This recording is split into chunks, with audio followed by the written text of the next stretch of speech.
What do I do when I'm broken? When I'm broken, I relish it. That's what I'm gonna do. I'm gonna use it. Because if I'm broken, then I just found my limitations. And until I know what my limitations are, how can I push them? How can I get better? But once I see it, once I feel it, once I see where I was broken, then I can attack that weakness. I can fill in that gap. I can reinforce that breach. If you break, it means it's time to fortify your will to make it stronger. There's all kinds of different ways to break. You can break physically, you can break mentally, you can break your heart, you can break your spirit, and none of those are fun, and all of those are gonna leave a mark. But the mark that they leave can be the mark of victory or it can be the mark of defeat. Because every time you break, and in every way that you break, while it's a chance, it's definitely a chance for you to give up and for you to just to fall apart. But there's also opportunity. There's opportunity to get stronger and get smarter and get faster and get tougher and get more stable and get more resilient and get better. When you break, you have the opportunity to show the world, the whole world, what you are really made of. So if you break, if you break, the fight isn't over. In fact, if you break, the fight is just beginning. And as you crawl up and out of that dismal and wretched place, you're covered in blood and sweat and dirt and filth as you rise above what you were. And as you take the form of who you are supposed to be, you will see that in the very act of standing up, in the very act of fighting on, you will become and you will remain unbroken. Things go wrong, they always seem to happen at once, and they just compound on top of each other. And it's pretty easy sometimes to feel beaten when you're faced with all those issues and all those problems, and they all hit you at the same time. But let me tell you, that doesn't mean give up. In fact, it means the opposite. It means it's time for you to fight harder, to dig in. It means it's time for you to go on the warpath. And that starts with one of the fundamental laws of combat leadership: prioritize and execute. What's the biggest problem? What's causing the most stress? Family? Okay. Sit them down. Explain where you are at.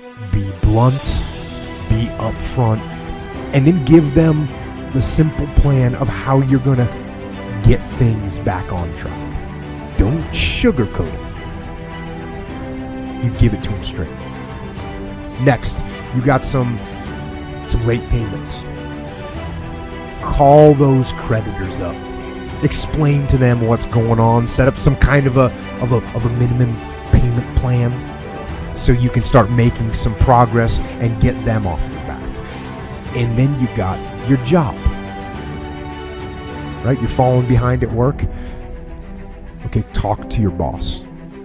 Face it. Tell him that you're going to step up your game. Tell him you're going to be at work early, you're going to be at work late, you're going to be at work during lunch, you're going to be wherever you need to be whenever he needs you to be there. Tell him you're going to get after it. And tell him that you're 100% committed to supporting him and the company and the mission. and then you get started. And I'm going to tell you right now, it won't be easy. It will be hard because life is hard. That's what life is. And these challenges that you face, they're going to do their best to take you down. Do not let them. Stand up, dig in. Line up those problems and confront them. Face them. Fight them. Do not let them bring you down. In fact, let those challenges raise you up. Let them elevate you. Let their demands and their trials make you stronger. Let the adversity you face today turn you into a better person tomorrow. So in the future, you look back at these struggles and you say to them, you made me better. Hey, what does Ryan Seacrest, Tom Cruise, Oprah, Steven Spielberg, Donald Trump, Joan Rivers, Warren Buffett, Gordon Ramsay, Michael Jordan, Kobe, Tim Tebow, they all have one major thing in common, dude. These people hammer. They beat it to death, okay? Look at Tom Cruise, man. Look at his career. He works constantly. So look, you want to get your work ethic so high that people actually admire you. I'm going to ask you a question right now. Because of your unbelievable work ethic.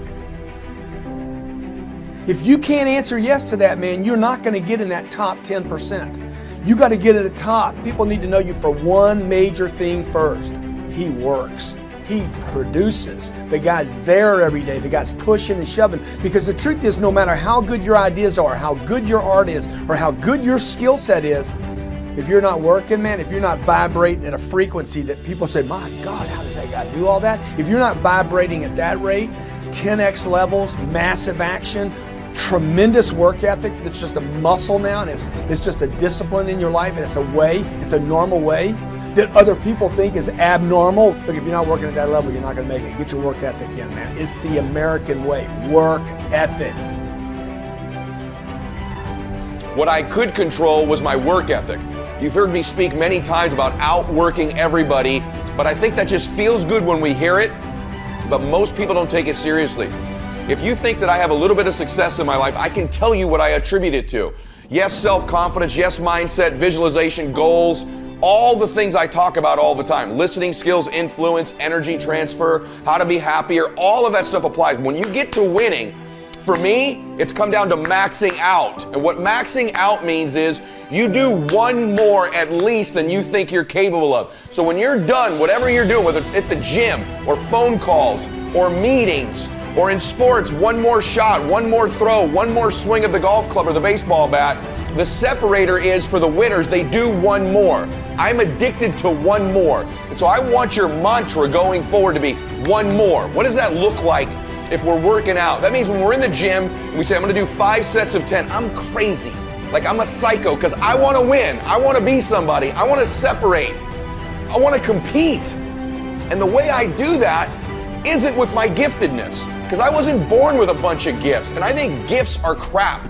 I think for the most part, gifted people struggle in life because things come easy to them. I like that things haven't come easy for me in my life. I like that I don't have natural talents in every area. And maybe you like that about you too. Maybe you've looked at yourself all your life and thought, man, I don't have that natural beauty or that natural talent or this gift for creativity or intellect or humor. I don't have any of those things. But what I got is I will outwork you. And so at the gym, one of the things I focus on, they say it's 5 sets of 10. When I'm at 10, I go one more, bam, 11. If I'm running on the treadmill and it's a 45-minute run, I never finish at 45. I always go one more minute, 46. If I'm at the office and I'm supposed to make 25 phone calls that day, when I'm at the end of the day, I always do one more. If I've got meetings, I always do one more. My mantra for 3 decades in business has been one more.